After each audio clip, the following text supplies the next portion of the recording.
50 miles an hour. So that means they're constantly chopping through and sampling the air, a bit like a fast jet effectively. You don't get affected by turbulence. You can fly through rotor along the edges of hills. It's smoother as well. It's very smooth flight.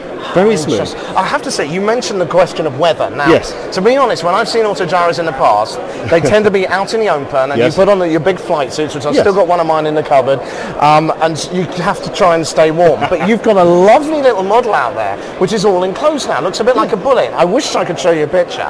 But can you tell us a little bit about that one? Certainly. And we have two sides to the aircraft. We have the open aircraft, the motorcycle of the skies. Yes, you do wrap it warm. You put on the heated clothing. It's very cold. I'm sorry, Jerry. But it's so much fun. The visibility is astonishing because you can literally look out the side and you look straight down. It's amazing visibility.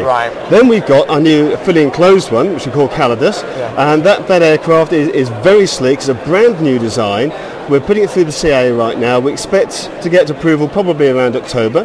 We're sold out until next March anyway here. You're doing very well with that, Absolutely. That's got a veer near 125 miles an hour. A range of about 400 miles, maybe 500, depending on how lean we get it to fly.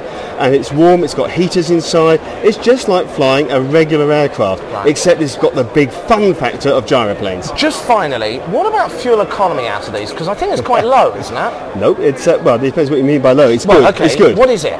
We burn about 12 litres of MoGas an hour Well, that's at about 80 miles an hour. Yeah, but if you consider that compared to an LSA, well, that's about 2/3 of that.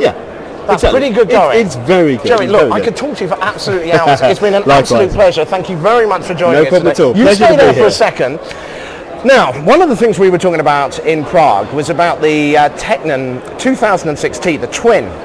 Now, Rob and I walked past it and we wished we'd gone up and had a look at it. Now, we have mixed feelings in the team about this aircraft, and this is what happened when we had a look at it yesterday. We finally found it. The P2006T. Rob and I walked straight past it in Prague, and we loved the look of this, and we didn't actually go and investigate.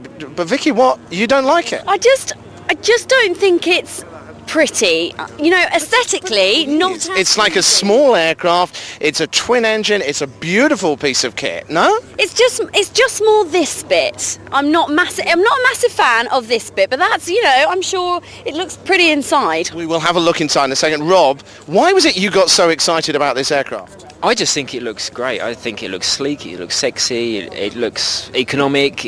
I just sold on it. Well, let's find out about the economy side of things, because Walter, who I'm actually going to have to grab over here, is trying to talk to some of his customers. Sorry, Walter, you're from Tecnam. Look, Rob's just mentioned this, the economy of this. Let's not talk about the actual buying price yet. What about the running costs per hour? The running costs, we are talking about 30 litres per hour. So that, 30 euros per hour. It's about 30 euros, and in America that's probably going to be even cheaper, isn't it? Where exactly. You can get the avgas even that. And what about once you consider the fact you've got two engines, because you've got to get them through TBOs, you've got to get them maintained and replaced? Yeah, but I mean it's cheaper than a single engine though. Why? Because I mean you have a Rotax in the light of the aircraft, and the maintenance is cheaper though. But why put a Rotax on a twin-engine aircraft? You know, most people think of a Rotax being a light sport aircraft engine, not something like this. Yeah, but I mean, it's well tested. Now it's changing. You know, the general aviation is changing, and all the LSA are Rotax engine. Because, I mean, it's cheaper. The maintenance is, I mean, is not like too complicated as the others. So. Yeah, so people know it now. It's a reliable brand, really, isn't it? For us, we have sold at least more than 3,000 aircraft, and we don't have any problem with Rotax, so yeah. So why not use it? Right, we're going to go and crawl inside. Vicky, I'm going to leave you with that. Thank you very much. Okay, so I may not be that keen on how it looks, but I can't really say anything about what it could be like to fly. So what I'm going to do is get in here with Rob. Now, Rob, as a pilot, what are your first impressions about the layout of this plane?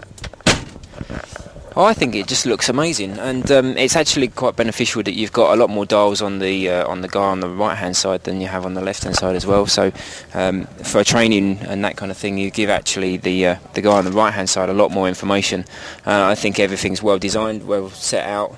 It's easy, it's quite comfortable to be in, the legs are in a good position, so yeah, I'm very impressed with it, I have to say. Rick, what do you think? Well, let's have a look back here, because Walter's in the back with me right now having a look at this aircraft. Now, okay, I'm not as knowledgeable as old Rob, who's sitting up there in the cockpit at the moment. I like aircraft and the way they look and the way they feel. It is a small aircraft, isn't it? But who